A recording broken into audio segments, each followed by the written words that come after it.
Hello प्यारे बच्चों, इस वीडियो में हम सारी कक्षा 10 विज्ञान है, अध्याय 9 है प्रकाश लाए, जिसमें हम गोली दर्पण के बारे में जानेंगे। ध्रुव क्या होता है, फोकस बिंदु क्या होता है, फोकस दूरी क्या होती है, ये सब चीज़ों के बारे में अध्ययन करेंगे। तो आइए हम देखते हैं। तो पहला दे दिया है इसमें गोली दर्पण। तो पहले हम जानेंगे गोली दर्पण होता क्या है। हमारा जो दर्पण होता है दो प्रकार का होता है। जो दर्पण होगा वह दो प्रकार का होता है। दर्पण दो प्रकार का, एक समतल दर्पण होगा और दूसरा हमारा गोलीय दर्पण होता है, गोलीय दर्पण। अब ये गोली दर्पण जो होता है ये दो प्रकार का होता है। एक होता है अवतल और दूसरा होता है उत्तल दर्पण। अवतल दर्पण और उत्तल दर्पण। तो ये हमारा अवतल दर्पण दिया गया है, ये हमारा अवतल दर्पण है। तो ये अवतल दर्पण में ये परावर्तक पृष्ठ कहलाता है। ये पहला है हमारा परावर्तक पृष्ठ, परावर्तक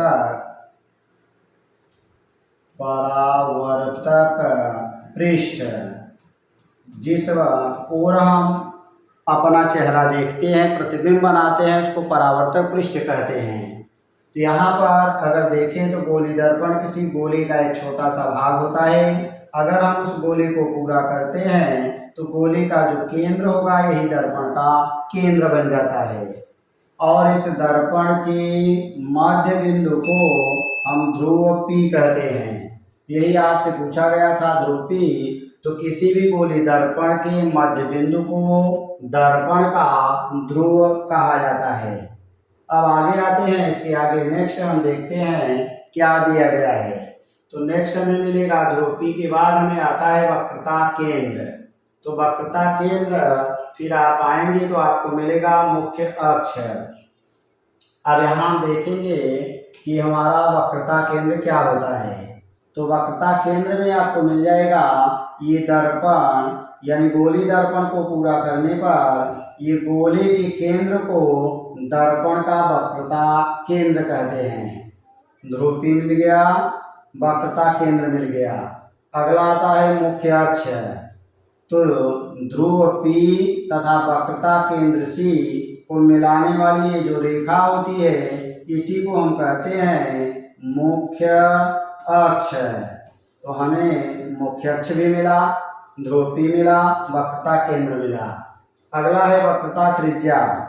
तो ध्रुव P से वक्रता केंद्र C के बीच की जो दूरी होती है इसी को हम वक्रता त्रिज्या कहते हैं और इसको हम कैपिटल R से प्रदर्शित करते हैं। तो आगे आएंगे वक्रता त्रिज्या के बाद हम देखेंगे नेक्स्ट हमें क्या मिलेगा। अगला है फोकस बिंदु। तो फोकस बिंदु में हम आएंगे तो फोकस बिंदु हमें क्या मिलेगा, नीचे आ जाते हैं, हमें मिल जाएगा फोकस बिंदु। तो ये जो दर्पण को हमने पूरा किया, इस दर्पण का ही वक्रता केंद्र मिला, वक्रता केंद्र। अगला मिला इसको आपने कहा ध्रुव P, ध्रुव P। तो वक्रता केंद्र और ध्रुव के बीच का जो बिंदु होता है इसी को हम कहते हैं फोकस बिंदु। ये होता है हमारा फोकस बिंदु। तो ध्रुव P और वक्रता केंद्र C के मध्य बिंदु को फोकस बिंदु कहते हैं। अब अगला आ जाएंगे, इस फोकस बिंदु से लेकर ध्रुव P के बीच की जो दूरी होती है इसको हम फोकस दूरी कहते हैं।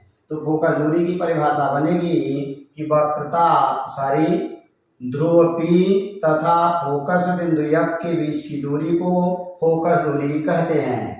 और चूंकि यह पूरी दूरी की आधी दूरी होती है इसलिए फोकस दूरी जो होती है वह वक्रता त्रिज्या की आधी होती है।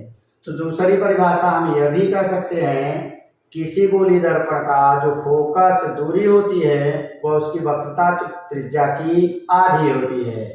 नेक्स्ट हम आ जाएंगे फोकस दूरी के बाद देखेंगे दर्पण का द्वारक। तो दर्पण का द्वारक क्या होता है, ये हमारा अवतल दर्पण है। इस अवतल दर्पण में यहाँ पर एक बिंदु M है, दूसरा बिंदु N है। तो यहाँ से यहाँ तक का यानी जो सीधी दूरी होगी, व्यास होगा, इसी को हम दर्पण का द्वारक कहते हैं। तो यानी क्या मिला, दर्पण क्या द्वारक क्या कहलाएगा, ये हमारा व्यास कहलाएगा। तो दर्पण के व्यास को दर्पण का द्वारक कहते हैं। इसको इंग्लिश में एप्टीट्यूड ऑफ मिरर हो गया। नेक्स्ट आ जाएंगे तो हमें क्या मिलेगा, अब ये हमारा उत्तल दर्पण है। अगर हम उत्तल दर्पण देखेंगे तो ये हमारा परावर्तक तल कहलाएगा। परावर्तक तल ये इस साइड का हमारा है परावर्तक तल, और इसका जो फोकस बिंदु रहेगा और वक्रता केंद्र रहेगा और राइट में रहता है, इसलिए जो वक्रता त्रिज्या होती है प्लस होता है। फोकस दूरी जो होती है ये भी हमारा प्लस में होता है। इसके पहले की फोकस दूरी और वक्रता त्रिज्या हमारी माइनस में होती है। तो थैंक्स फॉर वाचिंग।